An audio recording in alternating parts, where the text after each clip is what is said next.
Hello दोस्तों, Hadoop development की इस सीरीज में मैं आप सभी का फिर से स्वागत करता हूं। तो जो हमारा आज का टॉपिक है उसका नाम है, क्या है आज के टॉपिक का नाम? हडूप 2.0 का क्लस्टर का आर्किटेक्चर। तो हम इसे आज अच्छी तरह से देखने वाले हैं 2.0 क्लस्टर आर्किटेक्चर को। सबसे पहले आज के सारे कंटेंट क्या है उसके ऊपर एक नज़र मार देंगे। Name node, data node, secondary name node, मतलब ये सब मैं हडूप 2 के रिगार्डिंग बोलने वाला हूँ, ठीक है। तो हडूप 1 जो है यार अभी आउटडेट हो चुका है, तो हडूप 2 ही चल रहा है, तो हडूप 2 के हिसाब से ही मैं बात कर रहा हूँ। High availability in Hadoop 2, federation in Hadoop 2, what is name space, मतलब नेम स्पेस क्या होता है, हार्टबीट सिग्नल क्या होता है, और यार्न का आर्किटेक्चर क्या है। तो ये हमारा आज का कंटेंट है। तो शुरू करते हैं, चलो। सबसे पहला पॉइंट आता है नेम नोड। तो हमने पिछली वीडियो में जैसे डिस्कस किया था, नेम नोड कहाँ पे होता है? आपके मास्टर के ऊपर होता है, राइट। तो यार एक मिनट, ये जो कैमरा मेरे को थोड़ा सा ये चेंज करने दो मेरे को। हाँ ठीक है, हाँ हाँ, अब ठीक है। तो नेम नोड जो है कहाँ पे? अपने मास्टर सिस्टम के ऊपर होता है, और उसका जो काम है वो है management of Meta data. Meta data को मैनेज करना उसका काम होता है, ठीक है।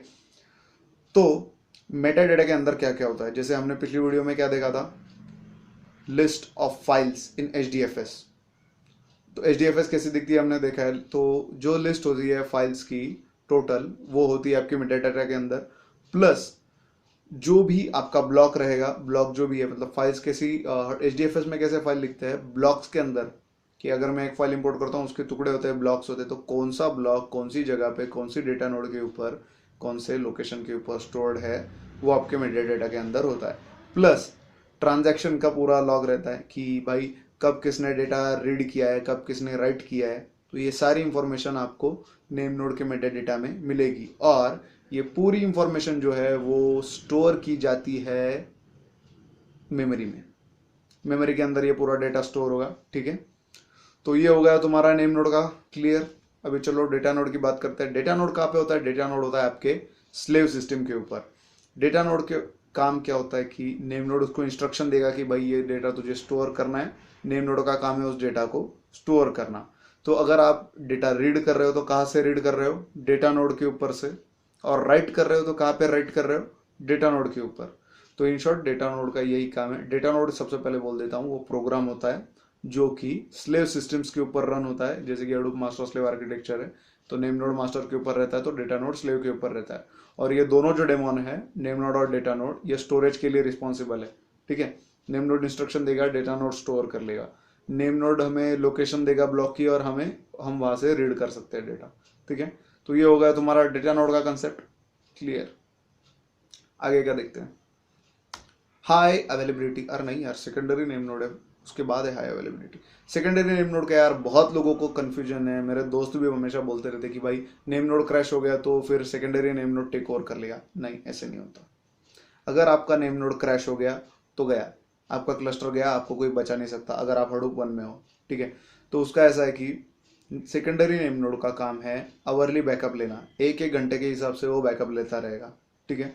मतलब अगर चलो होना ऐसा होना नहीं चाहिए ऐसा, ठीक है। लेकिन अगर आपका क्लस्टर फेल हो गया, क्रैश हो गया कहीं पे, तो सेकेंडरी नेम नोड का एक रोल होता है उसके अंदर की आवरली जो डेटा बैकअप लेता है वो। और एफ एस इमेज नाम की एक फाइल है जिसके अंदर वो डेटा स्टोर किया जाता है, ठीक है। तो अगर आपका क्लस्टर फेल हो गया तो वो एफ एस इमेज नाम की फाइल उठाई जाएगी, दूसरे सिस्टम पे लेके जाएंगे उस फाइल को, वहाँ पे उसका मेटा डेटा दिया जाएगा। उसकी प्रोसेस है ये एक, वो जब मैं एडमिनिस्ट्रेशन के बारे में बोलूँगा उस वक्त मैं आपको एक्सप्लेन करूँगा कैसे करते हैं। तो उस फाइल का यूज़ करके दूसरा मास्टर बनाया जाता है और आपका क्लस्टर फिर से शुरू किया जाता है।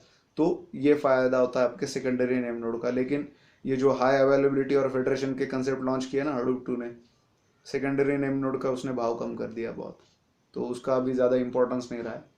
तो चलो हाई अवेलेबिलिटी क्या है देखते हैं। आप यहाँ पे देख रहे हो दो सिस्टम यहाँ पे आपको मास्टर की तरह दिख रहे हैं। ये इसका कंसेप्ट ऐसा है कि पहली सिस्टम जो है मास्टर है और नीचे आपके 4 स्लेव है। लेकिन अगर आपकी मास्टर क्रैश हो गई तो ये जो साइड में जो आपको दिख रहा है ना, ये वाला, ये उसको टेक ओवर कर लेगा। मतलब ये सेकेंडरी नेम नोड नहीं है, इसको हम बोलते हैं, ये हो गई आपकी एक्टिव नेम नोड और ये हो गई आपकी स्टैंड बाय नेम नोड। मतलब एक फ्लॉप हो गया तो दूसरा उसका काम अपने हाथ में ले लेगा, तो आपका टाइम वेस्ट नहीं होगा। जो कि सेकेंडरी नेम नोड से मतलब डेटा लो, दूसरा मास्टर बनाओ, तो ये अपने आप ही टेक ओवर कर लेगा। तो जब भी एडमिनिस्ट्रेटर आएगा, देखेगा यार कुछ तो भी प्रॉब्लम हो गया इस अपनी पहले सिस्टम के अंदर, तो वो उसको रिपेयर कर देगा और फिर से शुरू कर देगा, उसको नेम नोड बना देगा। तो ये हो गया हाई अवेलेबिलिटी का कंसेप्ट। इसके दो ही पॉइंट याद रखना है कि active name node, stand by name node, high availability, खत्म। आगे का जो कंसेप्ट है वो है फेडरेशंस का। फेडरेशन के मतलब है कि हम एक से ज्यादा नेम नोड रख सकते हैं। अभी ऊपर जो हमने डिस्कस किया था, मतलब उसके अंदर एक ही नेम नोड था जिसका स्टैंड बाय था। इसके अंदर हम मल्टीपल नेम नोड रख सकते हैं। मतलब जैसे अभी देखो शाहरुख, सलमान, आमिर, अक्षय, तो ये सारी बातें हैं, ये बस ऐसे ही नाम डाल दिए मैंने। तो कैसा है, शाहरुख के लिए एक नेम नोड है, सलमान के लिए, आमिर के लिए एक, अक्षय के लिए एक, ऐसे 4 नेम नोड है। और ये जो है स्लैश स्लैश सलमान, शाहरुख, ये जो आपको दिख रहा है, ये हो गए उनके फोल्डर्स। मतलब नेम स्पेस क्या होता है कि फाइल्स और डायरेक्टरी का एक स्ट्रक्चर होता है, उसे हम क्या कहते हैं, नेम स्पेस। तो ये आएगा इसके अंदर। और ये जो है अलग अलग आपकी जो सिस्टम्स है उसके ऊपर स्टोर के, अलग अलग जो मास्टर है अलग अलग नेम नोड के ऊपर स्टोर किए जाएंगे, ठीक है। और नेम नोड इसके अंदर भी देखो, name node 1, name node 2, name node 3, name node 4, एक ही क्लस्टर के लिए 4 नेम नोड है, एक से ज्यादा मास्टर है इसके अंदर। प्लस इन नेम नोड को हम और भी ज्वाइन कर सकते हैं, स्टैंड बाय नेम नोड इसको हम ज्वाइन कर सकते हैं, ठीक है। तो ऐसा है भाई, ये हो गया आपका फेडरेशन का कंसेप्ट की अलग अलग नेम स्पेस, अलग अलग फोल्डर्स को आप अलग अलग नेम नोड असाइन कर सकते हो, और अलग अलग डायरेक्टरी स्ट्रक्चर्स को आप अलग अलग नेम नोड असाइन कर सकते हो, और वो एक ही डेटा नोड यूज करेंगे। जैसे देखो यहाँ पे 4 मास्टर है, ये वाले सलमान, शाहरुख, आमिर, अक्षय के लिए एक एक मास्टर हमने दे दिया। नीचे है मल्टीपल डेटा नोड, कोई भी डेटा नोड ये ऊपर वाले मास्टर एक्सेस कर सकते हैं जिसके अंदर उन्हें डेटा डालना है। लेकिन हम जो है, हमें वो डेटा रीड करने का राइट नहीं होगा। मतलब अगर डेटा नोड 1 है, अक्षय कुमार का डेटा मेरे को रीड करना है और मैं अक्षय कुमार के नेम स्पेस के ऊपर काम कर रहा हूँ, तो ही मैं कर सकता हूँ। मैं शाहरुख खान के नेम स्पेस से, मतलब शाहरुख खान के नेम नोड से इनका डेटा नहीं देख सकता अक्षय कुमार का, ठीक है। तो ये हो गया तुम्हारा फेडरेशन का कंसेप्ट। आगे बढ़ते हैं, हार्ट बीट सिग्नल। ये बहुत ही इंपॉर्टेंट टॉपिक है। हार्ट बीट सिग्नल जो है वो, अभी नेम नोड को कैसे पता चलता है कि हम बोला यार नहीं, अगर डेटा रीड करना है, राइट करना है, तो नेम नोड को कांटेक्ट करते हैं। नेम नोड के पास डेटा कहाँ से आता है, ये जो डेटा नोड है तुम्हारी नीचे की, ये 4, ये क्या करती है, हर 3 सेकंड को एक मैसेज भेजती है नेम नोड को।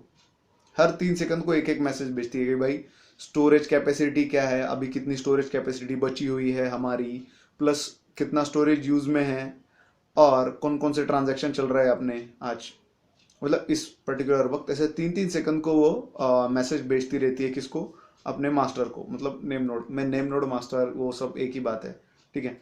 तो नेम नोड को इंफॉर्मेशन भेजती रहती है। तो ये हो गया तुम्हारा हार्ट बीट सिग्नल का कंसेप्ट।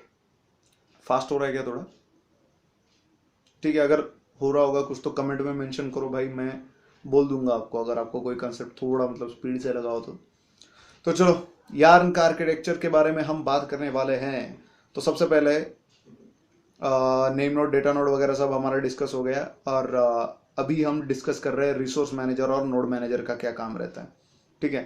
तो शुरू करते हैं। अभी देखो, जब भी हम कोई भी जॉब, मतलब इसका प्रोसेसिंग का है, ऊपर हमने देखा वो स्टोरेज का देखा था अभी तक का, अब ये प्रोसेसिंग का पार्ट है। क्लाइंट मतलब हम नहीं है, जैसे कि देखो जूम करता हूँ, अभी देखो ये यहाँ पे जो क्लाइंट है ये हम नहीं है, ये होती है एक प्रोग्राम्स की लाइब्रेरी।